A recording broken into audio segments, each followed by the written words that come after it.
Pinatindi ng pag-apaw ng Pampanga River ang baha sa naturang lalawigan. Doon po kasi sa Pampanga River, doon po dumadalo yung tubig na mula sa binaharing lalawigan ng Nueva Ecija. Ang tumutok naman dyan ay si Sandra Aguinaldo. Hindi na makita ang bukirin sa barangay San Miguel, San Simon, Pampanga. Nilamon na kasi ito ng baha mula sa umapaw na Pampanga River. Ang magsasakang si Amado Simbulan nanghihinayang sa 80,000 pisong kikitain sana kung naani niya ang 3 ektaryang bukirin. Kahit ano lang, mga bini o kaya subsidize sa mga abonong ginagamit namin sa second crop. Ganun lang hinihingi namin sa gobyerno. Itong bahagi na to ay dati mga palayan at more or less 100 hectares daw ng pananim ang tinatayang nasira. Dito pa lang yan sa barangay San Miguel. At ito namang nilalakaran ko ngayon ay National Road. Pero pagtawid dito, dapat ito rin ay mga palayan. Pero nakikita nyo naman ngayon na halos ito isang malaking ilog na malakas pa ang agos.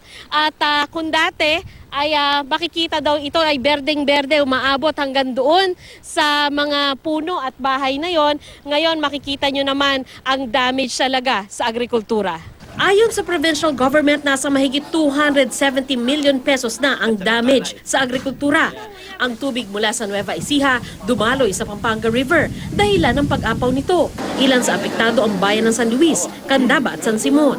Catch basin po tayo ng tubig. Pag dumating dito, pag lumakas yung ulan, may dumating na bagyo, ay automatic yan, dadaan dito sa aming barangay. Pero ngayon, mas terrible itong binigay ni Bagyong Lando. Hindi lumikas sa marami residente, nanatili sila sa second floor ng kanilang mga bahay. Bukas ang talipapa, pero ang mga namamalengke, nakabangka. May ilang bahagi rin ng San Simon na malalim ang tubig, gaya ng bahay na ito. Ang eskwelahang ito, lubog ang isang palapag. Kahapon, biglang taas ng tubig sa bayan ng Candaba, kaya nag-clearing operation para hindi ma-isolate ang poblasyon. Payloader muna ang ginamit na transportasyon. Kanina, sumakay kami sa truck para mapasok ang ilang barangay. Ayon sa local government, lahat ng barangay sa Candaba apektado. Ang ilang barangay, abot hanggang dibdib ang baha, habang lampas tao sa ibang barangay na malapit sa ilog. Umaapaw pa rin ang Pampanga River.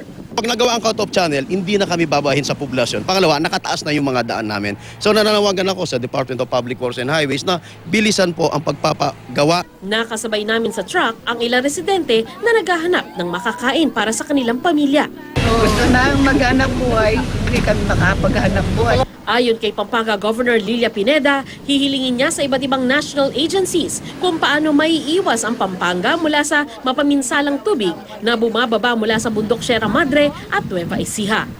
Sandra Aguinaldo, nakatutok, 24 Oras.